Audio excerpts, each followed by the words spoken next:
Uma geleira que alimenta 3 oceanos, a partir de um único ponto. Mas tem algo errado aqui. Há 30 anos, a geleira estava aqui. Hoje, está lá no fundo. E há 140 anos, terminava lá longe. Recuou quilômetros. E você pode caminhar sobre o que era gelo. E tem marcos, placas físicas que mostram onde a geleira estava. E cada marco está mais longe que o anterior. Hoje, vamos caminhar por todos eles. Vamos sentir um vento que tem nome. Olha, e só vento. existe aqui um vento criado pela própria geleira. Ver por que é mortal pisar no seu gelo e descobrir algo que poucos sabem. Porque essa geleira começou a derreter antes mesmo do aquecimento global começar. Eu estou com minha irmã Laís em uma viagem de 6.000 quilômetros de motorhome pela América do Norte, pagando $1 por dia de aluguel. Esse é o 5º vídeo dessa jornada. E hoje, geleira Athabasca e uma cachoeira formada pelo gelo derretendo. Veja enquanto elas ainda existem. E você vai entender por que estão desaparecendo. Não perca! Para chegarmos na geleira Athabasca, tivemos que cruzar a rodovia Icefields Parkway, a rodovia mais bonita do Canadá e talvez da América do Norte. Passamos o vídeo anterior falando dela e explorando diversas paradas. Se não viu, não deixe de ver. O link está na descrição desse vídeo. Chegamos no Athabasca Glacier, a geleira Athabasca, a parada mais aguardada da rodovia toda. Mas a Athabasca é só um pedaço de algo muito maior. O Columbia Icefields, o campo de gelo Columbia, um campo de gelo gigante, uma massa enorme que cobre montanhas inteiras. Um dos maiores campos de gelo das montanhas rochosas canadenses. E aquele fenômeno dos 3 oceanos que falei no começo? Inicia aqui. Aí para chegar na geleira tem uma trilhazinha. A temperatura já caiu bastante e tá bem geladinha. Bem assim, ventando bastante. E o nome dessa geleira, eu tô com uma blusa da Columbia. É da Columbia. A geleira chama Columbia Icefields. Só que ela tem 6 braços. E o braço que dá para visitar é o Athabasca. Então a gente está indo no braço do Athabasca. E tá bem vento. E é muito bonito.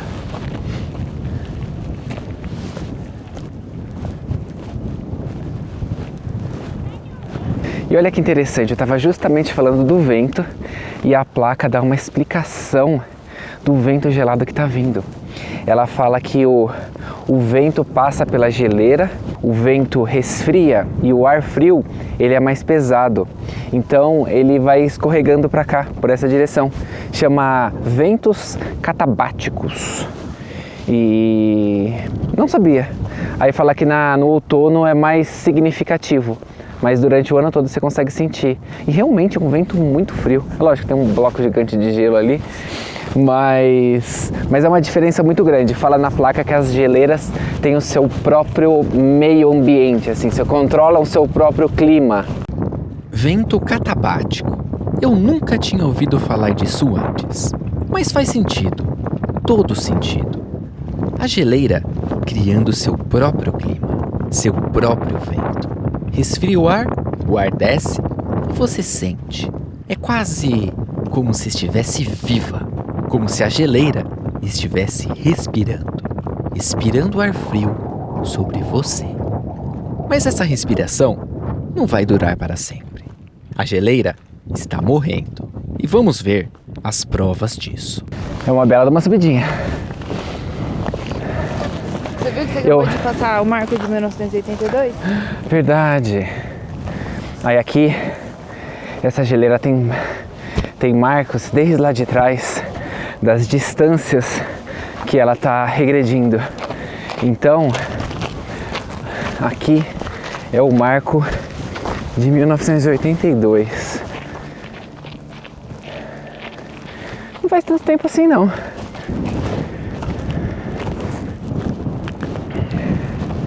Uma coisa impressionante é o quanto essa geleira diminuiu ao longo do tempo. Aqui é onde ela estava em 1992. E onde ela está agora?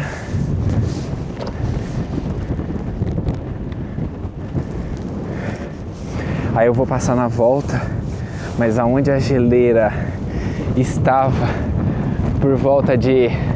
Tem os marcos ali, 1940, 1960 e o último é 1800 e pouquinho. Mas era muito lá, essa região toda aqui fazia parte da geleira.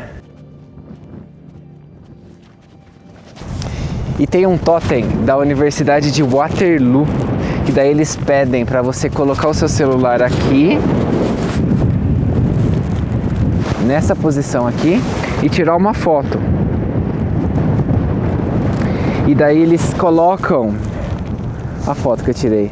Aí eles colocam um QR Code para você mandar para eles essa foto, para eles monitorarem o derretimento da geleira. Achei muito legal essa iniciativa. Você tira uma foto e eles usam para estudar. E todos esses dados ajudam a entender a velocidade do derretimento. Está sendo documentado por milhares de pessoas. E aqui tem uma indicação que mostra aonde a geleira estava em 2006. E olha, não fazem tantos anos assim. E onde ela está agora? Ela está recuando mais ou menos 5 metros por ano. E uma geleira, ela é como se fosse uma cachoeira muito devagar, só que ela está em estado sólido. Porque conforme a neve vai acumulando, ela vai pressionando a neve que está embaixo e vai ficando uma neve mais compacta, mais maciça. Só que essa neve ela vai descendo, ela vai escoando. Então, muito lentamente a geleira vai escoando. Daí ela depende de mais neve cair. Aí mais neve cai e continua o processo de escoando lentamente. Só que existe um ritmo natural da geleira, que ela no inverno e no verão, onde deposita um pouco mais gelo e no verão derrete um pouco. Mas o derretimento da geleira agora, ele tá normal, porque ela só está derretendo. Ela está diminuindo muito o tamanho que ela tinha, o tamanho histórico da geleira.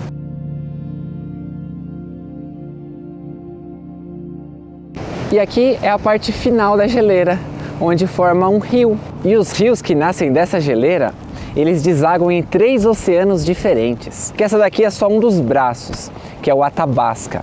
Existem outros 5 braços da geleira. E daí os rios que nascem desses braços desaguam em 3 oceanos diferentes.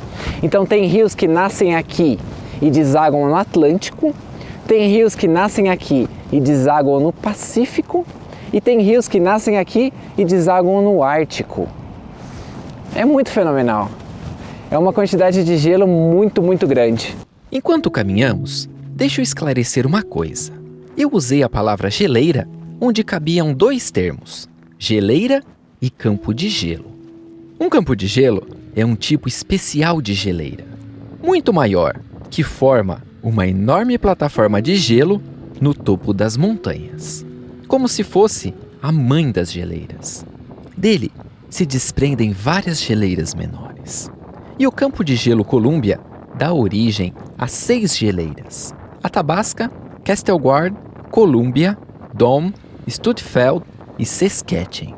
Esse riacho que estamos vendo correr da geleira Athabasca vai virar o rio Athabasca, que vai parar no Oceano Ártico. E ainda nesse vídeo, vamos visitar uma cachoeira que vem dessas águas.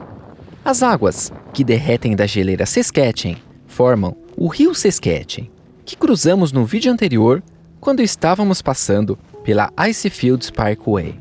Ele deságua no Oceano Atlântico. E as águas da geleira Columbia formam o rio Columbia, que deságua no Pacífico, juntamente com as águas das geleiras Kestelguard e Studfeld. Um campo de gelo, 6 geleiras, 3 oceanos diferentes. E olhando esse terreno, onde 20 anos atrás tinha uma geleira, dá para entender por que é proibido pisar no gelo. Porque imagina quando o gelo cobrir essa região toda aqui. Você não sabe que existe um bolsão mais fundo aqui. Então, se o gelo tivesse fino em cima, você podia cair num bolsão de água e, enfim, cair num bolsão de gelo e não sobreviver.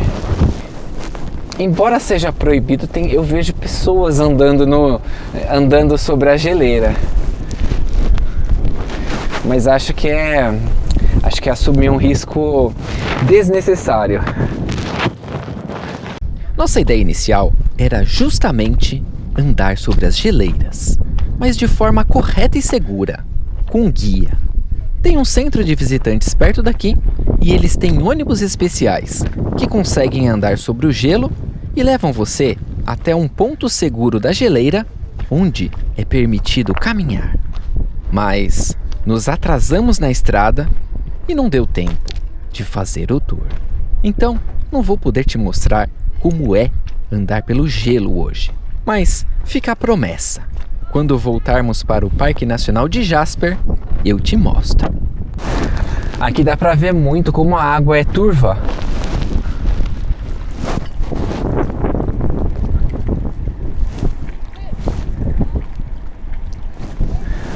A água é turva por causa da farinha de pedra. Mas eles captam também, provavelmente das partes superiores da geleira, eles captam a água potável. A água da parte de cima da geleira é muito potável e vende no supermercado, assim, água, fonte, geleira tal. Mas da parte de baixo não. Imagina a história desses blocos de gelo. Cada um começou como um floco de neve. Talvez há 500 anos. Talvez há 1000 anos. Talvez mais. Caiu no topo da montanha, foi sendo compactado por outros flocos, virando gelo, cada vez mais denso, mais pesado, e começou a se mover, milímetros por dia, descendo a montanha, como um rio congelado, por séculos, literalmente séculos. E agora chegou aqui, na ponta da geleira, onde o calor é suficiente para derretê-lo. E ele se desprende, cai na água, boia e começa a derreter. A jornada de 1000 anos termina aqui, virando água, indo para o oceano. E os ventos catabáticos sussurram aos ouvidos, como se a geleira dissesse: esse é o meu ciclo, esse é o meu clima. Tem até 325 metros de espessura de gelo. Fiquei muito impressionado. Tô vendo aqui que eu tô passando sobre um córregozinho. Aonde pisar. Pronto. Fiquei muito impressionado. É muito gelo. Muito gelo. E essa geleira já perdeu mais de 50% da sua quantidade de gelo. E é interessante porque desde lá de 1840 que a geleira vem recuando. E se a gente parar para pensar que nessa época não era o efeito estufa, não era pronunciado assim, eu não sei se o efeito estufa por si só explica o derretimento dessa geleira ou se tem algum ciclo envolvido natural. 325 metros de profundidade de gelo é muita coisa. É do tamanho da Torre Eiffel, quase do tamanho do Empire State, quase 10 vezes o tamanho do Cristo Redentor. E esse peso, milhões de toneladas, pressionava tudo. A rocha embaixo, a montanha, esse vale todo.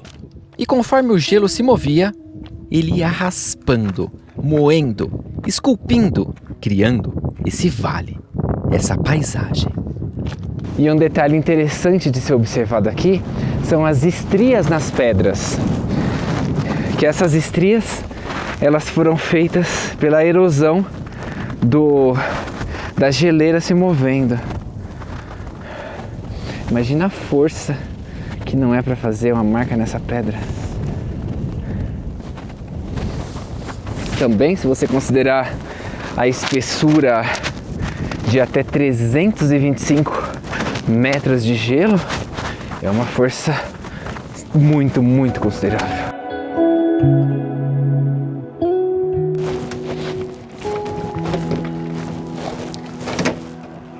O bom de estar no motorhome é que em qualquer lugar você pode cozinhar, fazer suas coisas e tem uma vista linda e diferente. A gente tá aqui no glacier ainda e a Laís está cozinhando. E agora a gente vai almoçar. A Laís cozinhou. Agora é umas 8 horas da noite. Da noite não, né? Tá claro. 8 e 7. Então bom apetite para nós.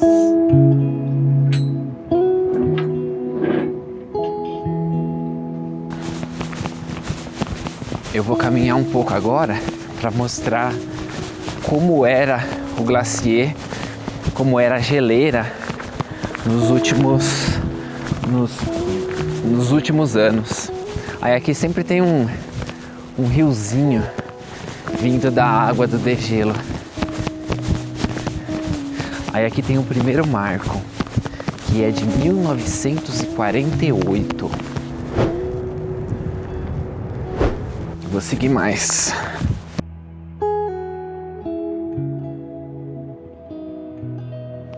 E aqui é o marco de 1942 da geleira.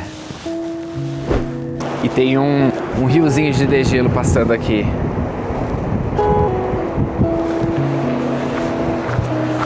Vamos agora no próximo marco.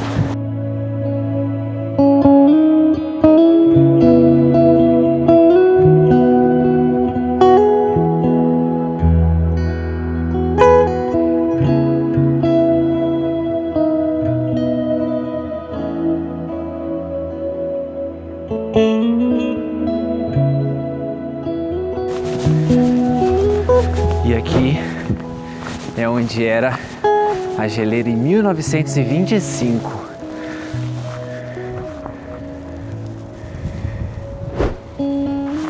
Vamos até a próxima marca.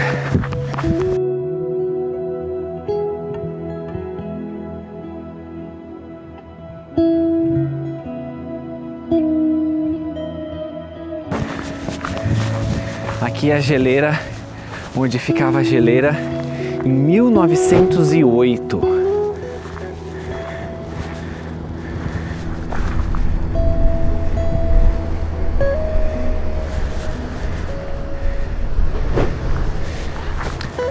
E minha carona chegou. Deixa eu ir lá. Mas olha como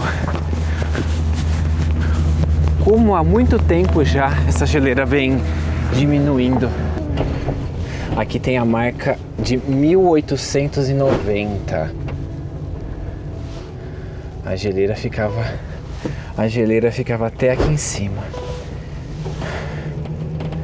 É um processo já de muitos e muitos anos desse descongelamento. Eu não sei se se refere somente ao aquecimento global ou se é algum processo misto de alguma outra coisa junto. Como eu não tenho internet aqui agora, eu vou pesquisar, depois eu falo pra vocês. E agora a gente tá indo pra onde, Laís? Pra cachoeira. Pra cachoeira. Existem algumas cachoeiras aqui. Só que como já é quase 9 horas, quase 9 da noite, a gente vai pra uma cachoeira só e acabou o dia. É um clima agradável. Muito agradável. Tá uma vibe de cachoeira, é muito grande. E enquanto dirigimos para a cachoeira, vamos conversar um pouco sobre a razão do derretimento dessas geleiras. É fato que elas estão derretendo. E isso há muito tempo, como acabamos de ver. E aqui entra um debate complexo, um pouco espinhoso atualmente. Existem ciclos naturais no mundo. Épocas que a temperatura fica mais alta e épocas que a temperatura fica mais baixa. E as geleiras acompanham essa oscilação. Existem grandes eras glaciais e pequenas eras glaciais. As geleiras das montanhas rochosas estavam em um período de pequena era glacial, desde provavelmente o século XII, e vinham avançando.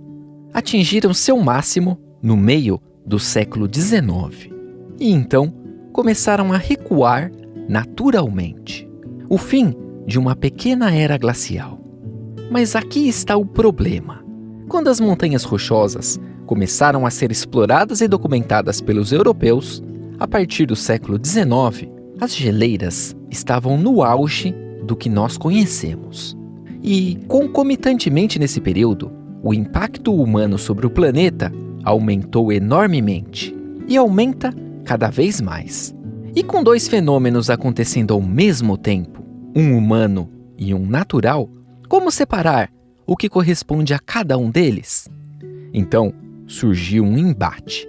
Um lado argumentava: é só o fim natural da pequena era glacial.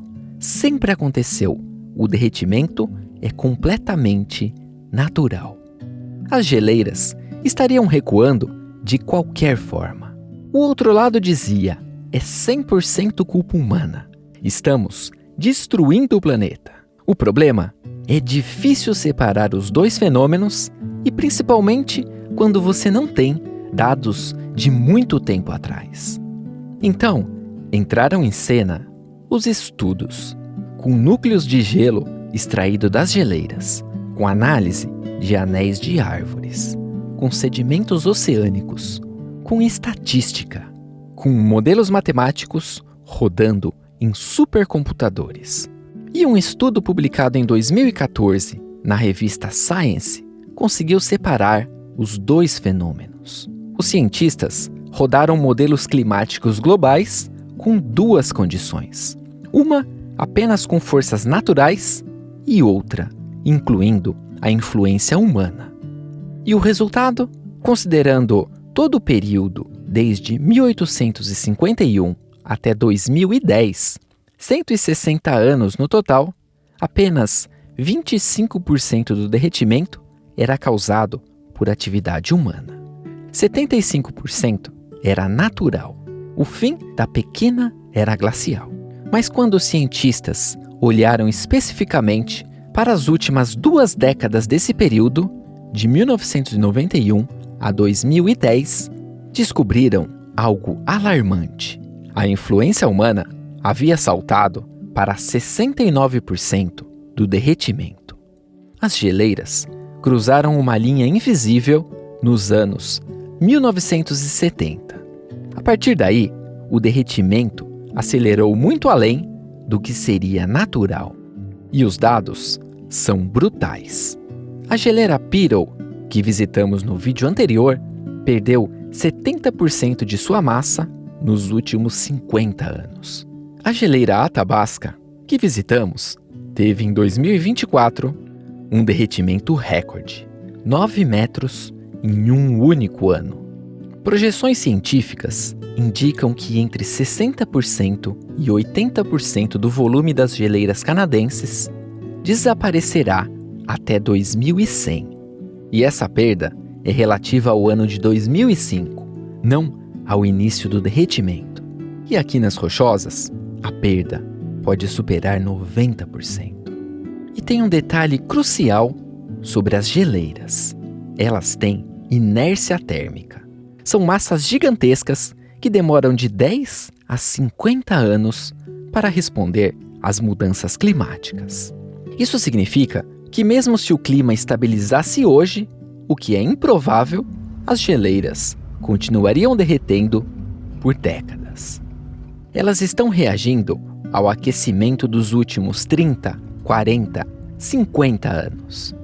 E bem, agora vamos parar de falar das geleiras que chegamos na cachoeira. 9h40 da noite, a gente está procurando uma cachoeira. Isso é animação, né, lá? Isso são pessoas animadas.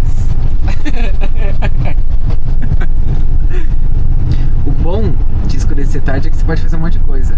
Lembra de levar o spray de urso, hein? Tá. Porque agora a gente tá quase sozinho, num lugar muito aleatório.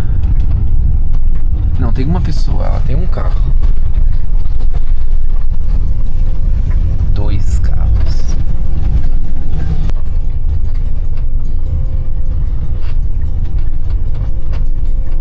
Fica olhando a floresta pra ver se não tem urso.